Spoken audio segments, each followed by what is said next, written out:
All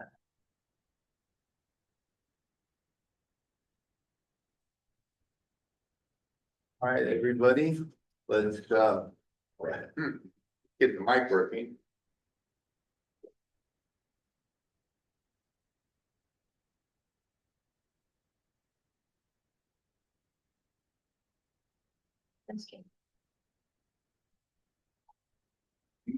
Dead one.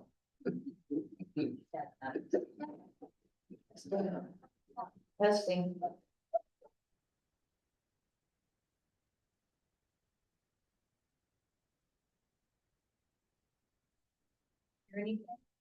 Does it come on? Does it show it's red or like? It's only red and, I mean, this came on, Okay. but it's not. Or. Maybe it's the- I think we're the right, it's probably the main thing. You just shout. Everybody just yell. Use your outdoor voices in the quiet room. This is the quiet room. I don't know how we're gonna get by with this, but okay. We're Just just like, breaking all yeah, the rules. what's it? It's all like the end of the world where we're in the war room and we can't be fighting in the war room, so we're in the quiet room, so we can't be shouting in the quiet room.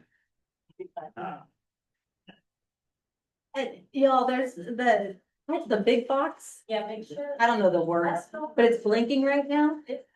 Yeah, I wonder if that's video. Let's just press some buttons. It's such a pick up, that's a microphone. I I looked at it wrong. Yeah, right, that's all it takes. Oh, my goodness. That's good. Yeah. Do we have anything open?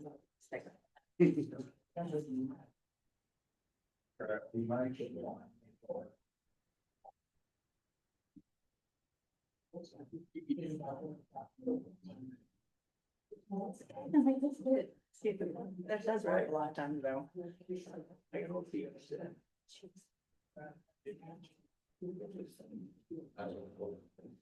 Yeah, I understand that, but. Bluetooth on and the frequency right. Damn good.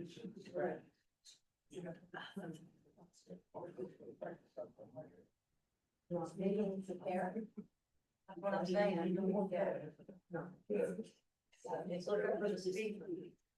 It says change your battery.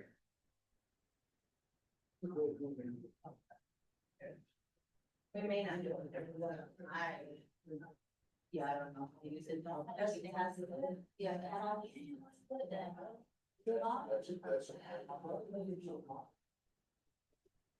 Yeah.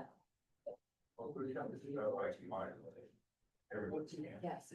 Yeah, I don't, I don't think so. Yes, now, Right. but this is for, what is it?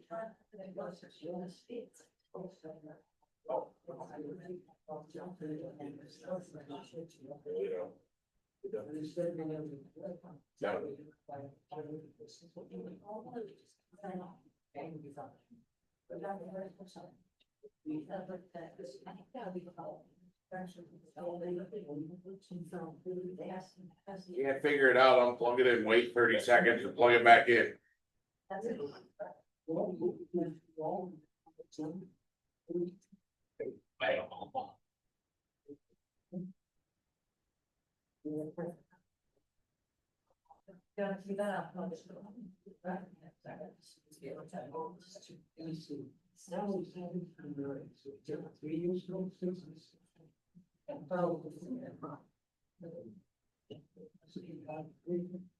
Hello.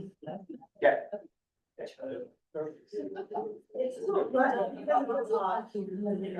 Understand that it's unplugged and it's off. Testing. Testing. I turned this off and Ready yet?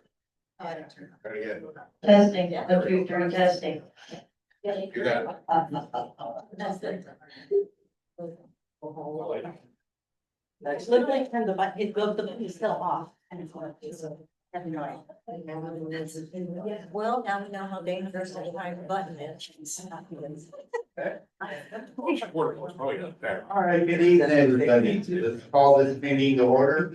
I didn't expect this, but the state lets the advocacy script template. Please make sure you fill this out for Sherry. Keep Or- it, use it. Okay. And, let's go ahead and get this meeting underway. We have here a reminder, more simplified guidelines about Robert's rules. I know we've covered them many times in the past, but, we need to, try to, impress the importance of being able to keep an order, like when we're having a discussion, before you ask to speak a second time, everybody should get a chance to say something. Which means that every 15 seconds, we can't keep handing you back the mic. Alright, we get the agenda sent out prior to the meeting. If you see there's a topic, if you wanna give a, shall I call it a speech? Write down some notes, so that way you're prepared to sit. Use the time wisely that you're going to have.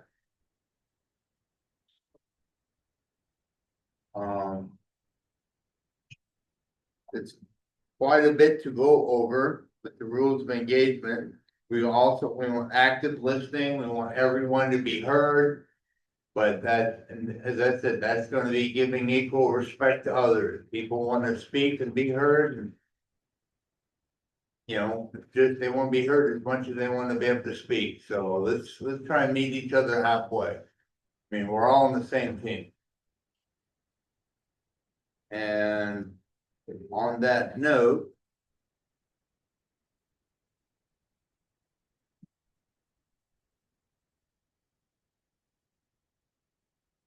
Is there anybody have any questions on the mission, vision, and purpose? With the COC. The top of the page, anybody have any questions? Huh? First page. First page. Mission, vision, and purpose. As I said, if you do have a question, try to make it brief. We kind of want to keep the flow going. No? All right. On that note, Oh, yeah. okay, on that note, I'm going to hand it over to Kat, the consent agenda. I hope you took a moment to look it over. And prior to it, but. Thank you, Mr. Co-Chair. Hi, everyone. Hope everyone's doing okay. I hope you've had a chance to please look over the previous meeting's minutes. See if there were any corrections, something we missed, maybe some reminders about something we wanted to talk about at this meeting. Please keep in mind that our next 3 meetings will be in this room Here, because it's tax season.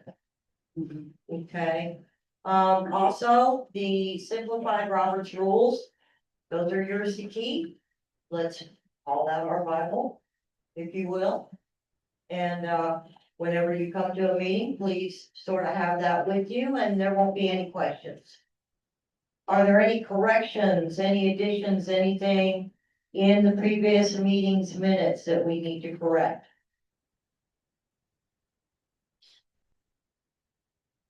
No? Okay, Since it is tighter, you're waiting for who they're supposed to be helping. the other, Anybody who needs tax notes? I guess. I know. Okay, so on that note, if there's nothing pertaining to the previous meeting's minutes, I'd like a motion to approve. On a motion to approve. Hearing, Second. Silas seconds, all in favor? Aye. Motion approved.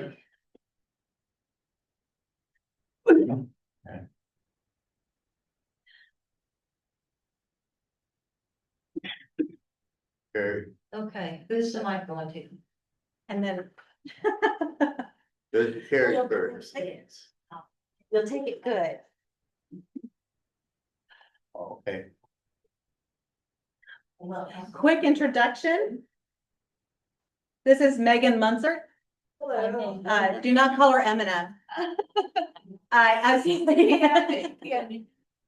When Megan Robinson was with us, Megan Munzer came in, so we had to come up with a nickname because we had two Megans in our small staff. So she got stuck with it, but And it just so happens that those are like my actual initials, so it just kind of like super lined up, so. So yeah, you can call me Megan, you can call me Eminem, you can call me whatever, but I am the coordinated entry specialist for HLA. Nice. I'm going to be talking to you about coordinated entry. So before I start though, have you all heard a little bit about coordinated entry, or is this just like a totally new terminology for you? No, could you go briefly? 100%. I'm perfectly Trash. happy to do it. beautiful. Yeah, absolutely. So, okay, coordinated entry is the system that we have right now. Oh, and let me just apologize. I printed out copies for everybody because I'm a super visual person, and on my almost last copy, I ran out of toner. So I will be sending it out for everybody, but unfortunately, I don't have enough copies. If you don't speak into the microphone, Norm will never hear a word you say. Okay, so I need to be louder. Yes, I am. I got you. Is this better? Can you hear me now? Yeah, Okay. when he talks like this. I am not a microphone person. I legitimately don't think I've ever used one in my whole entire life, not even at karaoke. So if I pull it away and I'm already applied, just let me know. Just say, hey. Okay, so coordinated entry. It is you can think of it as a system. And the system is how we get people to receive services, essentially. And it's how we do it in a fair way so that we can, like, we don't have any bias over it or anything like that. So a lot of different things go into it. So whenever people are experiencing homelessness, the coordinated entry system is actually kind of what you are brought into whenever you are receiving services of any type. So the first thing that we do is it's actually, there are 4 elements. Let's start with that. There's the access points, and then there's the assessment, and then there's the prioritization, and then there's the referral. You do not have to remember all of those. I'm going to go over all of them. Do not worry. And it can get super confusing. So if you have questions, do not hesitate to ask. Oh, I'm Patrick. You are better? Yeah, well, no, I'm, because He's got- I've gone through both, so. Oh, yeah, I've so gone you through know, all of okay, yep, so you know exactly. Yep. So we'll start with access, because that's kind of like the ground point for it, and access is exactly what it sounds like it's going to be. It's how you get into the system. So if you think of it as like access points are like little doors, and you go through them either virtually or in person or over the phone, and it's what gets you into the system, and it's what gets you hooked up with an actual person. So whenever you get hooked up with that actual person, a couple different things can happen, but for the sake of keeping it like relatively basic, we're going to say, the first thing that's gonna happen is they're going to engage you, which just means they're gonna talk to you. They're gonna talk to you about your situation, they're gonna talk to you about what is going on, what your needs are, what your goals are, and they try to take all of that in mind, and then they try to, address any like immediate needs. So the first things that they're gonna address are going to be like those absolutely emergency situations. And then they're going to work on trying to identify appropriate housing for you.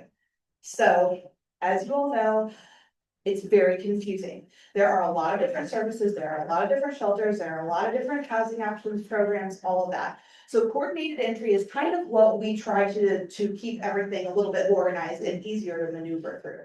I would just say it happened overnight too. That's the big misnomer with a lot of people. It took me almost 3 years in order to get. It does. Correct. It does not happen overnight. So whenever I say emergency services,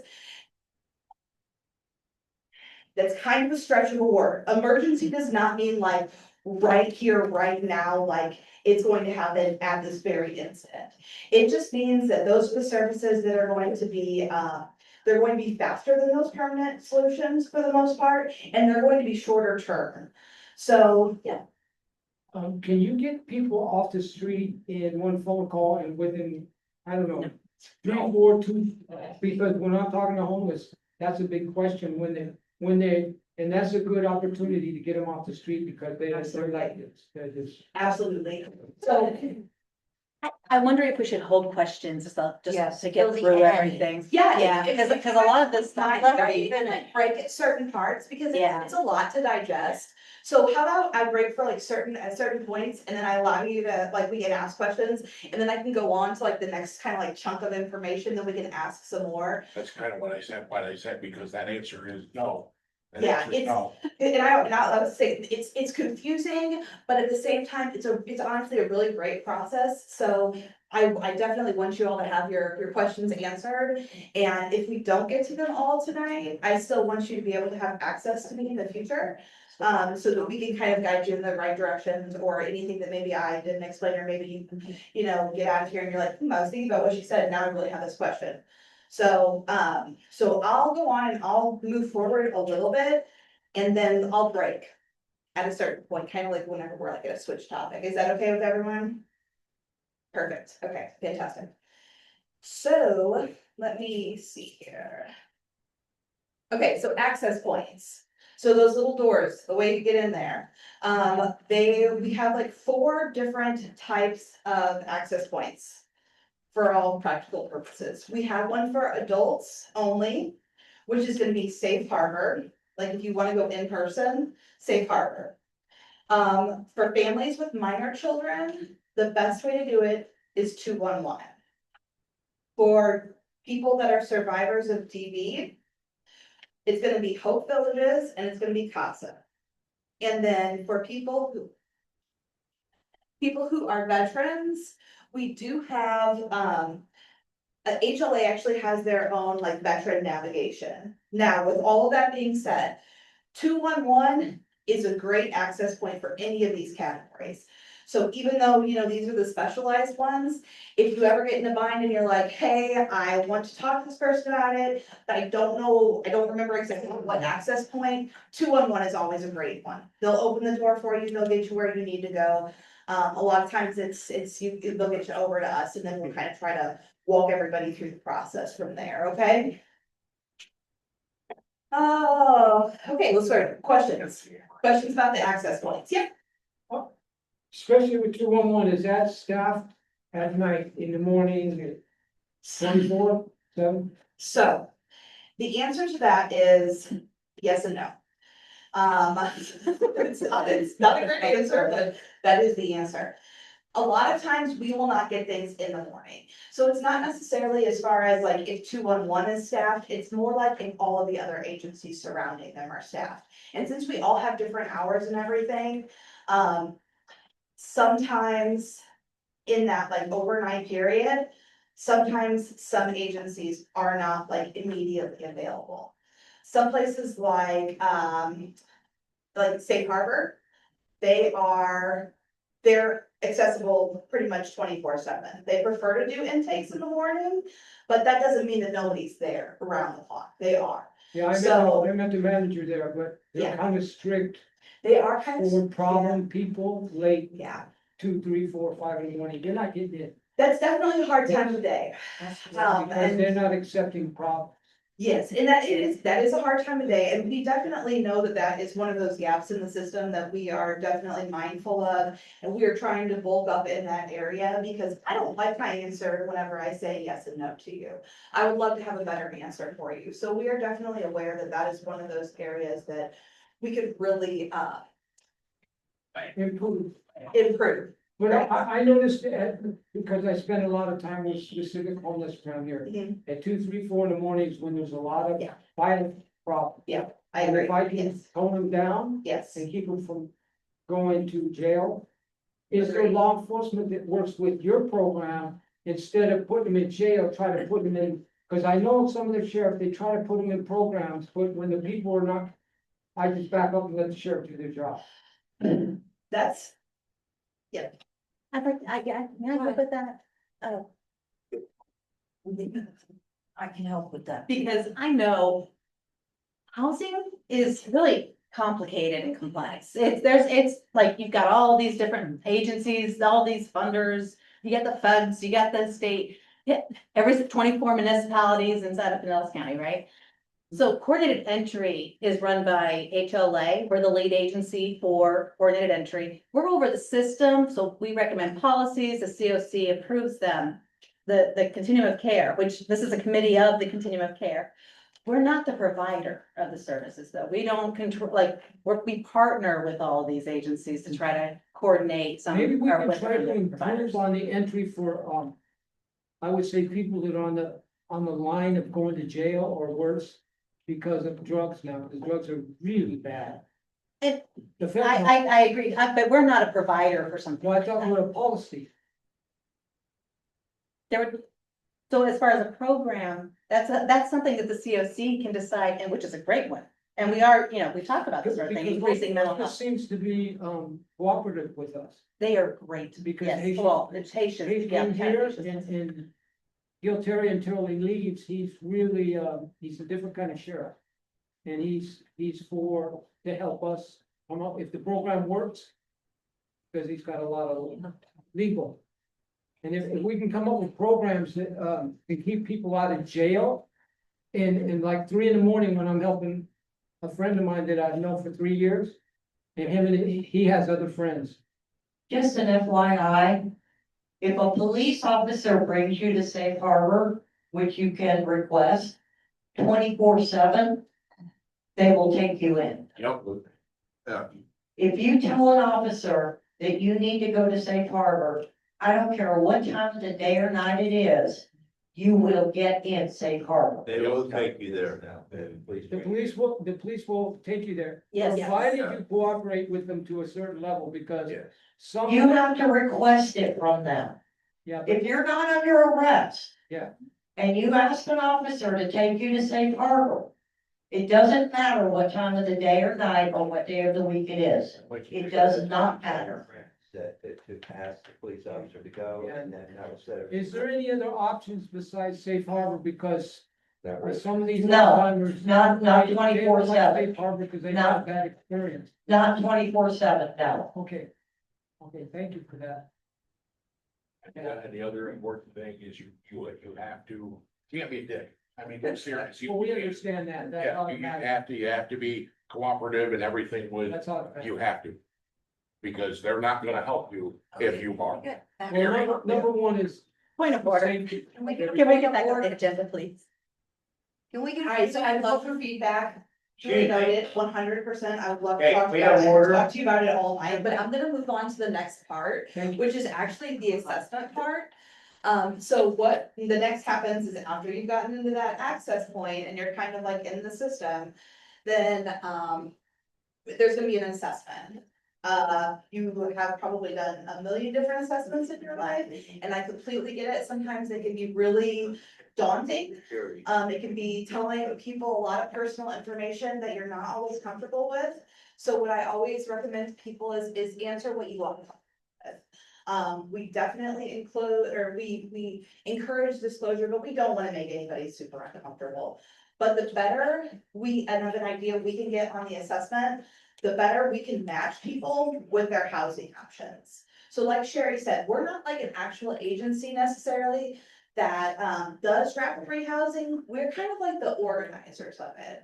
So we're the ones that are kind of like pointing people where to go. So we're kind of the people that are like, when they're traffic and they're trying to like guide people around and stuff. That's kind of what we do at coordinated entry, is we're guiding those people around so that a really confusing system can be a little bit less confusing, is what we are trying to do. Obviously, we are always working toward making it less confusing. I get it, it is still confusing. And that's why I'm here, is I will answer what questions I can for you, because I get it completely, it is confusing. So whenever you say who is assessed, it is anyone that is considered category 1 homeless, which by the HUD definition, I'm gonna read it like verbatim. It just means that they have a primary nighttime residence that is a public or private place that is not meant for human habitation.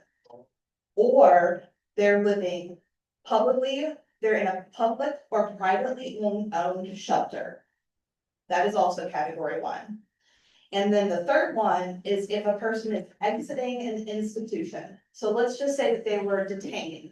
And they were detained for, really it's any period for under 90 days. So let's just say they were detained for 27 days. And before that, they were living in a shelter or they were in a place not meant for human habitation. They are still considered category 1 when they come out. So then they're able to go on and do that assessment. We can assess them. And we use, it's really one tool, but it kind of splits off. So we refer to it as the VI SPDAT. So if you ever hear anyone saying anything about that, that's just like our main tool that we use to get people onto this Can you say it list. again? The VI SPDAT. Yeah, I should have. It's mouthful. It is a mouthful. It is an absolute mouthful. And then whenever you've got it for families, it's the VIF SPDAT. Oh, So it just gets a little bit more. So families are the VIF SPDAT, individuals are just the straight VI SPDAT. There will be no quiz on that, but if you ever do hear someone throw that out, you'll be like, I know what that is, it's an assessment. So then with that assessment, we take it and then it gets scored. And then you get like a rating. And it tells us basically, priority. yes. So on our wait list for housing, we don't just go like 1, 2, 3, 4, 5, first come, first serve. We try to match every person, every individual, every family with a housing opportunity for them that is going to suit them. So we take their needs, their desires, all of that stuff, and we take it all into consideration. And then they go on this prioritization list. The prioritization list is mainly based on that score that you get from that assessment, that BI one. And then what we do is we have these other things that we go into it. We have, within that one big prioritization list, we have 3 prioritization lists. So we have non-veteran individuals, we have veterans, and then we have families. So even though it's one list and we call it the BNL or the by name list, there are actually 3 lists within that list. So what is the, Where do people with disabilities fall in that? okay, so the disabilities, great question. Actually, that's perfect timing for it too. This year? Yes, absolutely. So whenever we do that assessment, we do, part of the score is like take into consideration what disabilities people have. So that is going to be already wrapped in that assessment. So it's going to kind of, whenever it gives us that score, it's gonna take all of that into consideration for you already. It's a great question. Does anyone else have any questions about the assessment or like the first part of prioritization before I get into the next part? What would fit you on a first priority? What would take you out of first priority? Put you on a first. Oh, priority. but, Yeah. well, You so, passed all the red tape. that's a great question. Everybody has different circumstances that puts them in different places on the list. And really it is, and I know that you're gonna be like, oh, that's such a cliche answer, and it is, again, but it just depends on the time that you do the assessment. Sometimes there are a lot of people that have a lot of really high needs. Sometimes there's a period of time whenever there are not a lot of people with high needs. So during that period of time, you might not need as many at-risk things to put you more toward the top. So it's fluid and it changes all of the time. I'm telling you, like it literally changes multiple times a day. Because each time that someone comes on the list, they get put on their little prioritization place. And since we don't just stick them on the end, sometimes that can change positions. Then you've also got people that are being housed, so there are people that are moving off the list too. So every day, this is not like a stable thing, like we've got people going on and off, so. Basically, it would be on the vulnerability Yes. scale, like if they have 100%. disabilities, if they're Yes. vulnerable on the street alone, and those things Yep. are what we prioritize you over Perfect. someone else. Yes, Again, yes, thank you. absolutely. And I have a short question. No, no. Don't tell me no. I was just gonna say that from my personal experience, there was a whole lot of wait time in between all of the steps. And then I actually had to get, What you- APD and, I didn't get APD before it involved, before But he had, it might be. Before I, It was in his I'm turn. not gonna ask you. it was a bunch of waiting in between all the steps and then it all happened all at once. That is And it was exactly, a giant, I mean, I almost lost my voucher because it was just, it was almost impossible. it I had- absolutely looked. Yeah, I had somebody actually discriminate against me because he didn't show up he told me to see him the next day, he never showed up. Yeah, we do our absolute best to not have things like that happen. However, Yeah, if it wasn't for my case manager, Jinder at ABD, I wouldn't have got my place. wonderful case managers within the coordinated entry system. They are really fantastic people. There are a lot of people that are really, really wanting to be there to help, to lend a hand, to do all the things. They are still human. I'll be very honest with you. They are still human, and at the end of every day, we only have so many resources. And I wish just as much as everybody else here that it would be a faster process, because you're right, that is really frustrating. Yeah, it was, at first, my doctor sent me down to Boley, I met somebody and were like, call me in another year, and. Yeah. Okay, and then I did that, and then it was the first, after the first year, call me another 6 months, and it was all that, like I said, I actually had to get a hold of the CEO of ACA in order to get somebody to come to the homeless shelter, or where was it, the Coliseum, to come and talk to me to get that stuff going, otherwise I'd still be living in my van. So that's part of the other reason why I am here, and you will hopefully be seeing my face more often, is because I want that kind of feedback, because those are the things that I don't always know, I might have had that experience, I might not have had anybody tell me about that experience. So I really appreciate that. Whenever I'm here, by all means, please let me know, because my team, like the coordinated entry team, we try very hard to, once we hear about those things, to keep those in mind whenever we're moving forward with like our policies and procedures and stuff like that. And we genuinely work every day to try to make sure that this system like runs better and better and better. Because there are a lot of barriers, for you and for us. Yeah, and I really didn't know about any of this stuff. Yeah, that's- Until I became, invested with John over at Boley, that was. Yeah, and that's totally why I'm here, so that I can kind of explain it to you. And like I said, it's a big topic. There's a lot of things that fall underneath it. So if you have any questions, by all means, please feel free to reach out. John's really happy that I'm part of this committee, because he's like, Fantastic. you're kind of our boss, so. Yeah, this committee is like really a fantastic committee. I'm so thankful that you all are here today. I'm so thankful that you're letting me come here and talk to you about this, because it can get very confusing. And I really appreciate you letting me take your time out in this and like explain to you some of how this works, so that we can all work together to try to make everything work a little bit better for, you guys, our community, everybody. Yeah. So, yeah, absolutely. If we wanted to reach out, what would be the procedure for that? So the Okay. number we call? So, as soon as at the very end, I'll go over all that for you, okay? All right, you're very welcome. Okay, so what is the purpose of the prioritization list? It's going to be, the main purpose of the prioritization list is to give people referrals for rapid rehousing and permanent supportive housing.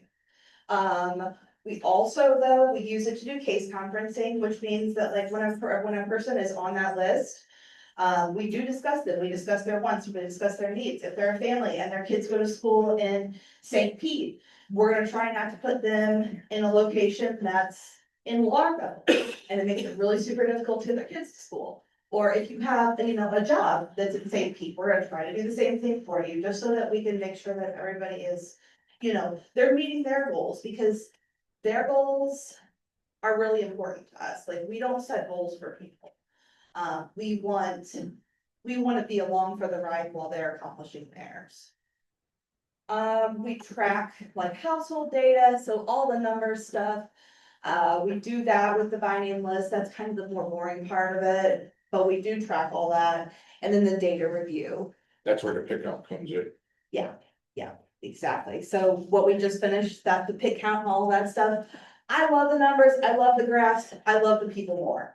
So, it's not that it's not important, it's just some people, it's their jam, it's really a big part to them. I like both, I like both. So then the next part is going to be that referral that I was just talking about, so that referral to, the two main things that we do are referrals to rapid housing and referrals to permanent supportive housing. The difference between the two. Rapid rehousing is the case management is gonna be a little bit less intense. It is gonna be a little bit more short term as far as like a financial assistance. Community based, pretty much totally community based.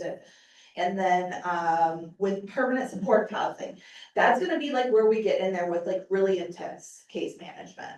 So if you, or if it's someone that you know feels like they need and they would like a little bit more case management, by all means, permanent support housing is a great way to go. Again, it is not an overnight process. It is not like we snap our fingers. We are very limited on both rapid rehousing and permanent supportive housing, but they are both fantastic resources. And by staying on that by name list that I was talking about, it puts your name in for us to make referrals. So a couple questions about that. First with the by name list, which is like the prioritization list. So if I refer to it, that's the same thing. So with that, when you are totally lost my train of thought. Just kidding on that. We're gonna go on, we're gonna go to. Actually, do you have questions about that? I was just gonna say that, I had to get my case manager actively involved, like calling them and everything in order to get anything to go anywhere. Yeah. It's definitely, again, we try to, that's why we're here, is we're trying to make it an easier process for everyone. So. We are open to feedback. It needs to be. 'Cause We are it was open to helpful. feedback. It was helpful. That is, like I said, that is why I'm here, that's why hopefully you'll be seeing me more often, all of that stuff. Is so that I can get everyone's feedback and we can kind of like take this in. So this is kind of like one of those intro things that kind of like lays the groundwork for what I do, so that if you see me here, you're not like, what is that lady doing here? So I fully anticipate there will be questions after this, so if we don't get to them, by all means, like I said, I'll go over how to. It's like my time to switch. I'm pushing it, I'm a talker, sorry. But, so I'm gonna go on to the next thing that we do, and that's the case conferencing. I kind of mentioned that a little bit earlier. But with our case conferences, they are actually interagency. And what I mean by them being interagency is that is not just like HLA talking to other HLA people. That's HLA people who are talking to HEP people, who are talking to bully people, who are talking to, we're all in the same room at that point. I mean, sometimes it's a virtual room, but like, we're all at the same table at that point. So we try to get everyone together and we just try to figure out how we can best match everybody with something that is going to help them housing wise. So you guys are kind of like the head of the snake is what you are. Facilitator. We have dialogue with people that are actually paying for the resources, so that's good. Yeah, so we just managed to making sure everything is running smoothly. Yeah, that's basically what a case conference is. Some people will call it like a staffing. So if you hear an agency call it staffing, we are probably talking about the same thing, more than likely. It's just that HLA, we call it case conferencing.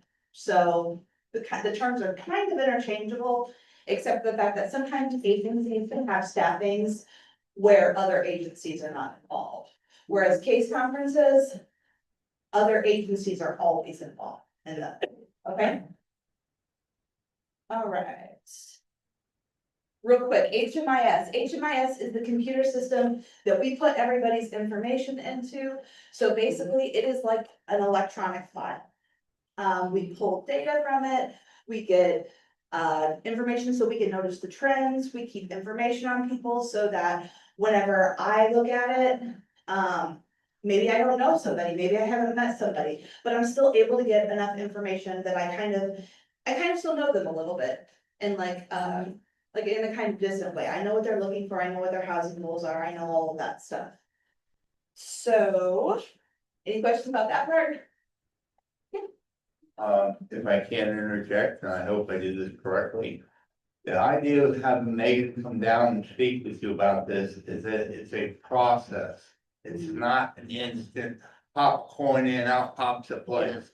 It's a process. You have to be involved in the process. It's a process. It takes time. It's not gonna be instant. That's You why, know, but at the end of the day, we're talking about housing. that's why I So who said, cares if it takes a little bit of time to go through the process? At the end of the day, what are we talking about? getting into. That was why we invited her to come and speak with you. I want you guys to be able to understand this. And that actually super jogs my memory with what I was gonna say actually earlier, whenever I lost my train of thought, so I really appreciate that. So what do you have to do once you're on the by name list so that we know that you're still looking for housing and staying active and stuff like that?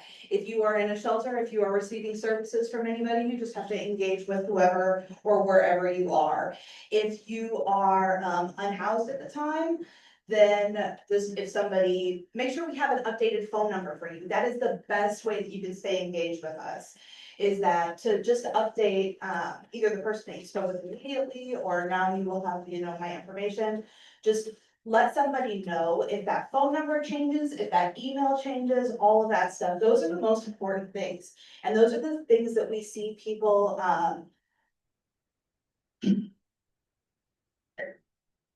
not keep up with, and it becomes a barrier that doesn't need to be a barrier for them. If you just keep up with that, like, we could wipe that one out right away.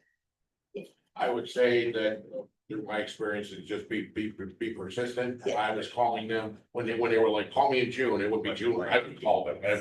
Yeah, that's great. I kept on them until I got the. That's great. That's great. We love to see engagement. We love it. So yes, always polite engagement. I always recommend polite engagement, but absolutely. If somebody calls you, follow up on this date. You following up on that date is really important. That could be the difference between, make it or break it for you. Gotta have some tact in it. It's like you can't call them 5 times a day and. Right, exactly, because that's kind of the other part of this, is that we are still working even when you don't see us working. That's kind of like the other part of this, is that even whenever people, because the individuals, it can be a slow moving process, and I am 100% familiar with it because I watch that list, and I can understand that is not as fast as what anybody in this community would like for it to be.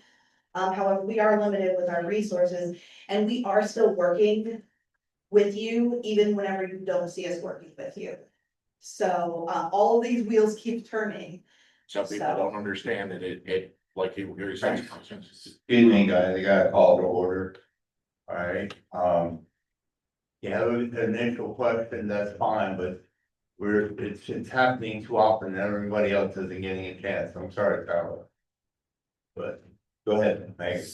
Thank you so much, I appreciate it. So I'm actually going to I see that my time is kind of ending, and I feel like one of the more important things that I want to leave you with is like moving forward, how to contact me or how to contact Susan. She's not here today. She was supposed to be here. She's phenomenal. But unfortunately, she is also unwell today. So she and I are the people that you could contact at coordinated entry, and we can answer any further questions for you. And whenever I send whenever we send out this information, on the very last, what would be the slide is going to have my information and then have Suzanne's information. Our email addresses are the best way to get a hold of us. We try to answer back within 24 to 48 hours. If it is a weekend, we do not generally work on weekends, so if you might email us like a Friday afternoon, I can't promise you're gonna hear from us on Saturday. But we will definitely get back to you. So I do kind of wanna leave you with that for now. There's a lot of really good information in this PowerPoint. So whenever you do get the email, if you wanna look through it, and if you wanna come with any questions, by all means, please ask away. I'm gonna wrap it up there for tonight, because I know everybody has other things that is on the agenda. But thank you again, all of you. It was wonderful meeting all of you. Thank you for letting me spend time with you. Thank you for letting me talk your ear off. All the good things. So I'm gonna give it to Sherry now. Thank you. Thank you. Two microphones. I don't want to be more. Or it's not hard. I'll put that away.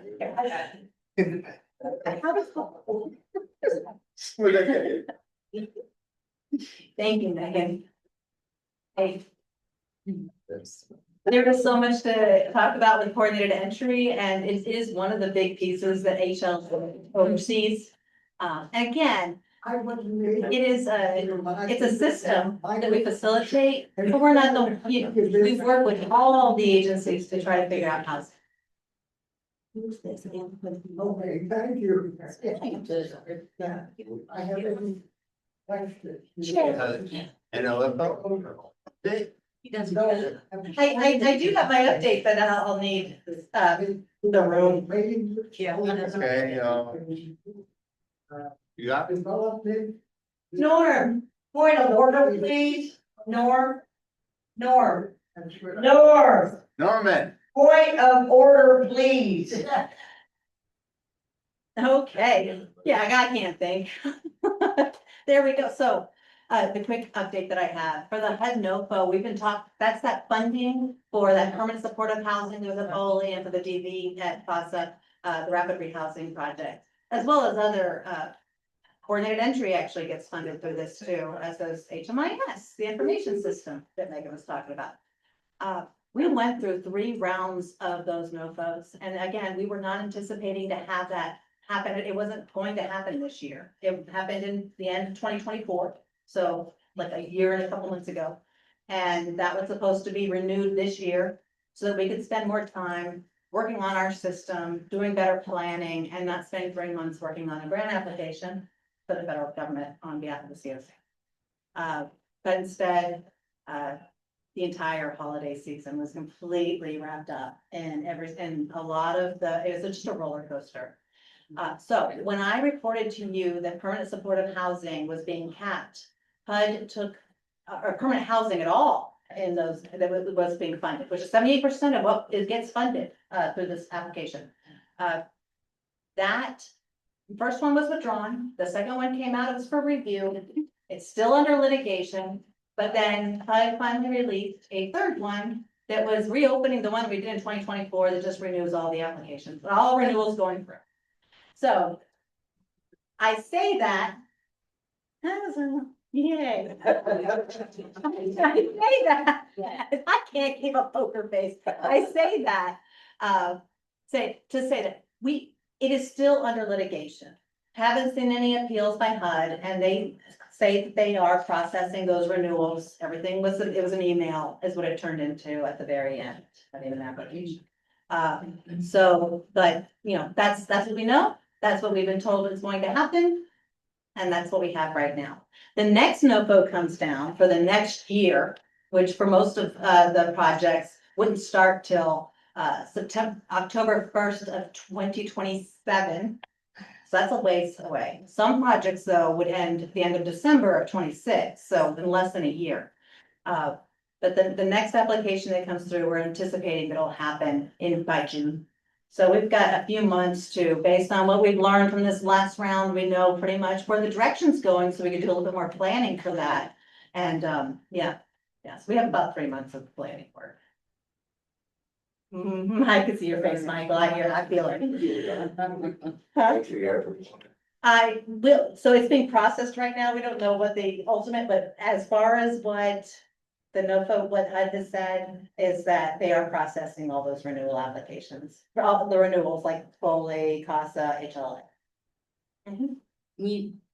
So they're just clearing the backlog for right now. That's, yes.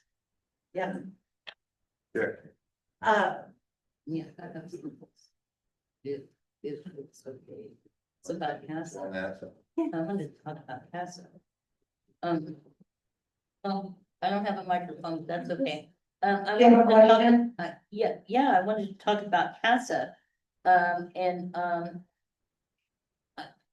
I'm pretty sure it's not just for females now. There is another agency for men. Am I correct on that now? Norm said yes, okay. Okay. Well, okay, so the federal, Uncle Sam, federal government, the way it works with them, and I know this because I was one of those women, okay? And, you have to fill out a ton of paperwork and it goes into Uncle Sam. Then you have to play the waiting game. And if you're lucky and blessed, you will get the money to go find yourself a place to move in.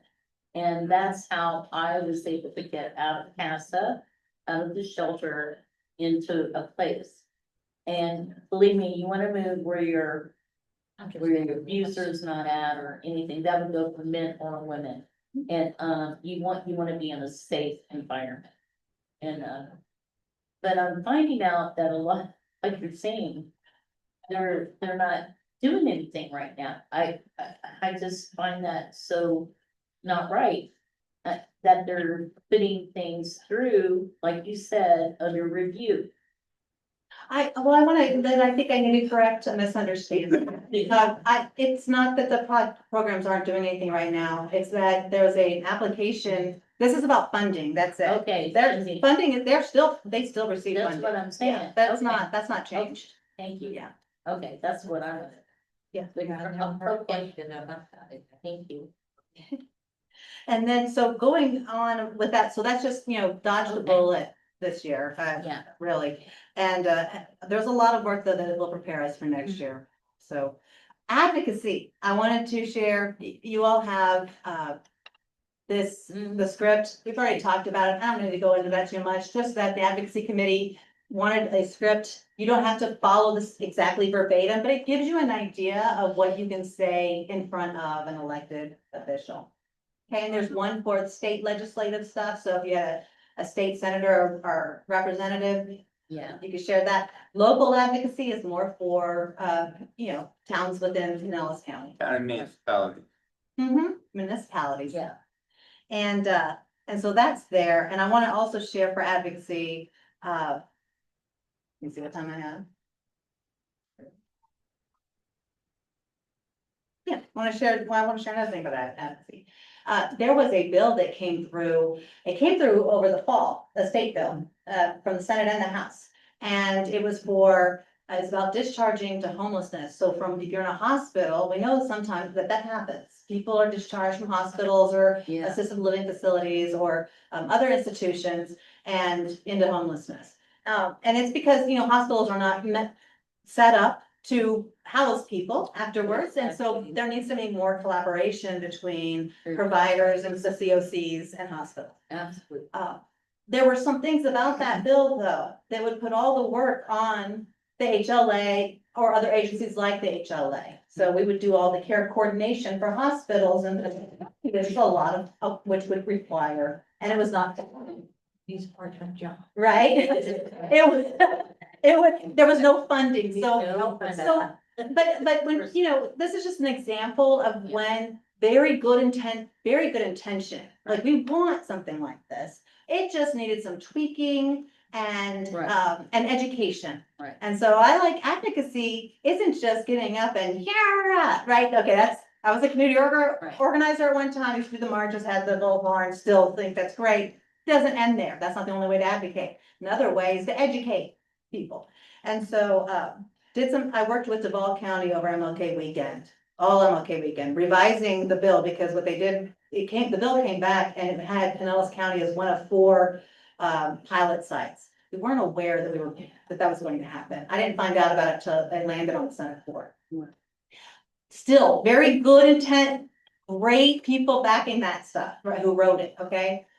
But, so what we did is we partnered and revised, rewrote some language with Duval County that would make it work better. And and added some, this is why we need to have it this way, or this won't work for this reason. Because if you don't do the job, you don't do the job, right? And so, they were accepted by the representative out in Broward County. And then he realized that he was going to table the bill this year, but it will come back next year. He realized that he's going to talk to more stakeholders, hospitals and lead agencies, COCs, to find out really what needs to be in that bill next year. So that is an advocacy win. That's one way to work with your elected officials to actually make bills and policies that matter. You can also do that with the COC. That is a big function of this group, is to talk about what are the policies, how does coordinated entry, what could improve coordinated entry. We take that feedback back to put it in our policies and procedures, recommend it to the COC board, have it approved or not, tweaked, it goes through providers, all those other councils and committees. And that's how a lot of things can get done. So I wanted to share that. I'm gonna skip membership and renewal for just 1 second to talk about the point in time count. Thank you to everyone who helped out with cold night shelters, who participated, who responded to surveys. We don't have final numbers yet. It takes a few months to go through a lot. There's a lot of data cleaning that happens to finally get information. We're in that second phase now. There's a lot of behind the scenes. With my HMIS team, they're going through all of it. They're making sure there's not duplicate, folks who responded. And then we're gonna work with Freeman on the report that will come out in July. That was my question. July is gonna be as long as we can get all that. Last year, it was like really last minute because the portal for HUD opened very late, so we couldn't, we had to kind of wait. But thank you for that. We had cold night shelters were activated the night before. And so that made it to where a lot of people, it was cold during the day, so it was hard to find people, but then at least people were at the shelters and they could be surveyed. And one thing about cold night shelter, we've had 10 activations already mid-season. Last year, we had 10 activations all season, and that was a record. That's a cold winter, yeah. So we shouldn't have the hurricanes, right? Next week, Eric. Oh, don't say that. Everybody needs a break. And I'm gonna go into membership renewal and the conflict of interest. And is there an attachment? Is that in there? The conflict of interest is there. I'm not the average. It's in here. Good, okay. So everyone who is on this committee, you know that there's a membership renewal every year. Beginning January, throughout the calendar year. Oh, there's the conflict, and there's the conflict of interest. I want to just briefly state what it means in the quickest of layman's terms, because it was written by the lawyers. We even talked about some words in there right now, still like, what does that mean? So in that conflict of interest for general membership, it means that if you work for an organization, or your aunt or uncle works, you have some relationship with somebody who is going for any funding that the COC gives out, or decides on, recommends, approves. You need to say, I have a conflict, and not vote or discuss. You leave the meeting at that point. If there's a decision being made about money that you have any benefit from. Okay, so if you or your family or your organization benefits, you would say, I gotta leave I have a conflict. There's nothing wrong. The word conflict, I think, creates conflict.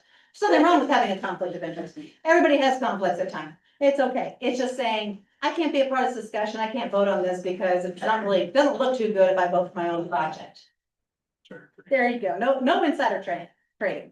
That's good.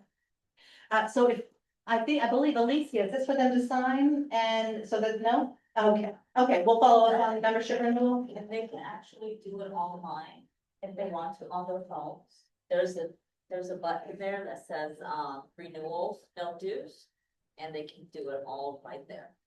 So it would be really quick, or next meeting I can actually bring the printed paper out. That would be good, because I'm not. It's no problem, then I can do that. Cool. And then you might have to see, even though I have 2 emails.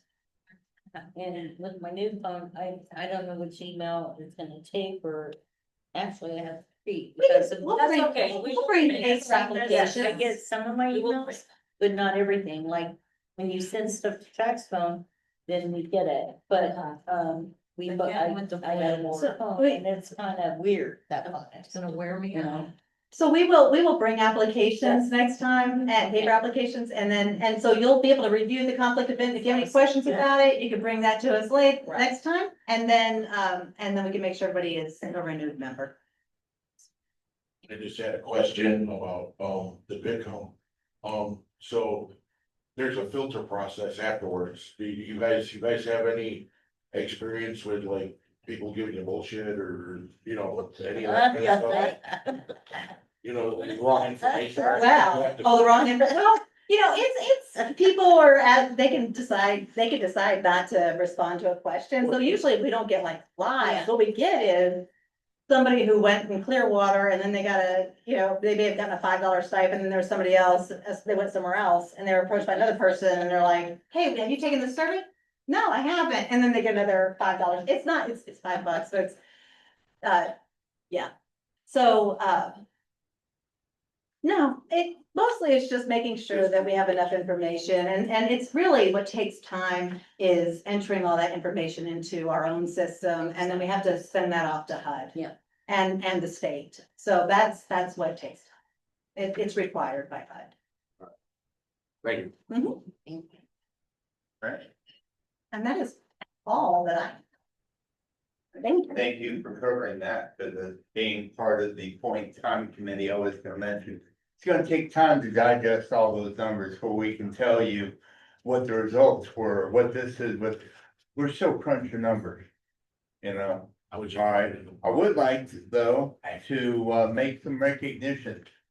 This last cold night shelter, Oh, yeah. Norman worked in our kitchen and helped serve people, and Silas, who was my number 2 there at the shelter.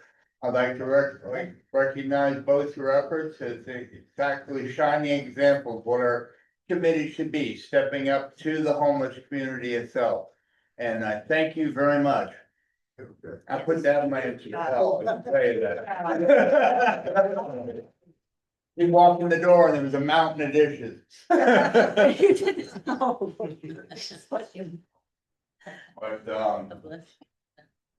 Yeah, you could hear. now, does anybody has anyone heard of any new services or anything we can add to our white list? Any new places offering showering, or have everybody heard about their provisions? I think it's the name, Provisions, that app, that free app identifies where the food pantries are, where and who. I was noticing today that Sacred Heart, which provides every Tuesday and Thursday, it's not in the book at all. It's not.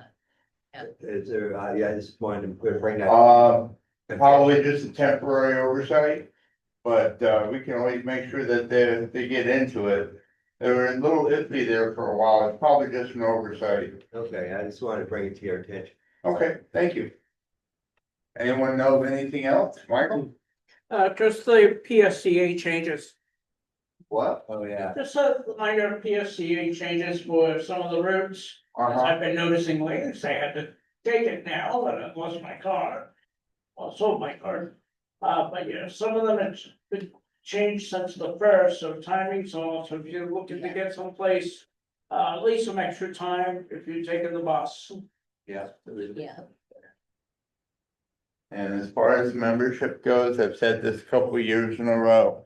We need not only a COC membership renewal, but the LEAC membership renewal. And at any point in time, if you'd like, you come by the library, I'm sure you could find myself or Kat here. And one of us would be happy to give you a hand renewing your membership. The only thing I recommend is when you're done with the membership and you get that yellow screen that tells you that you've completed it, snap a photo of that. Yeah. You know, save the ladies some time. If we, we have to verify the fact, you got it right there on your phone. So, I do it every year, so I practice what I preach. Well, looks like we're doing something for it. Okay,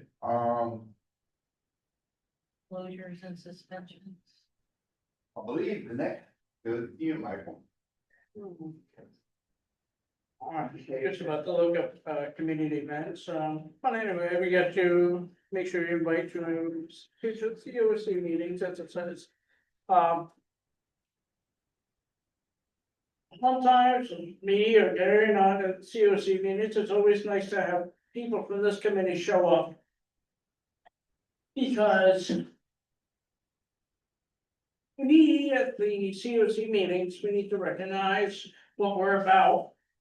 And the people here know what we're about. And we want to make sure the COC board members and the executive committee realizes that and sees that. And remembers that when it's time to make decisions on policy, on funding, on resource availability, and where should we direct our resources to.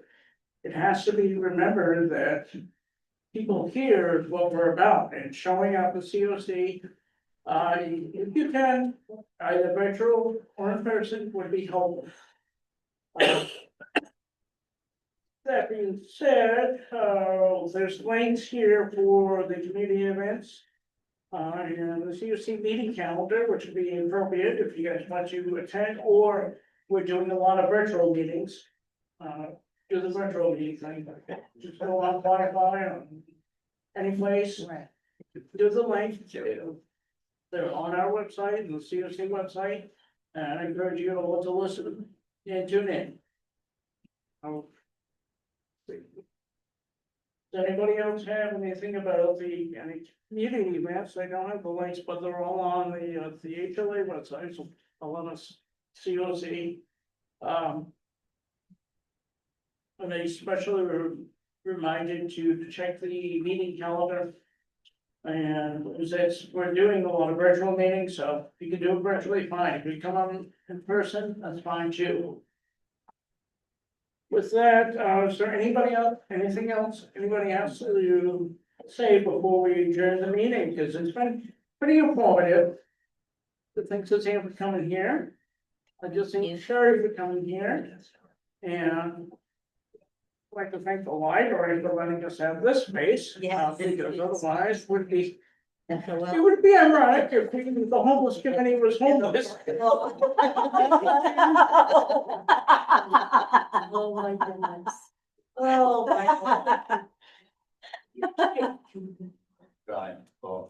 Yeah, I did, yeah. Oh, my.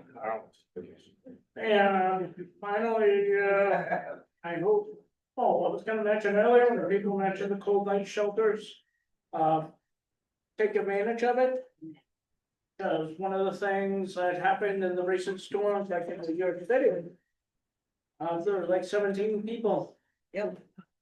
Who died not being in a shelter. No, you know. And it wasn't because they couldn't, some of them because they locked out or they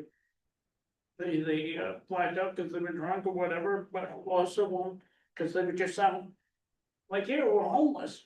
And they passed away, they didn't take advantage of the shelters that are available, so we might not get storms like that down here, but it gets cold enough It's so that very cold. it can be life threatening. Yeah. You're talking about the city, right? So, yeah, so Yeah, you're really. It's not hard to fall asleep and not wake up. hopefully we won't need them again this year. Anything else, everything to say, or we adjourn the meeting?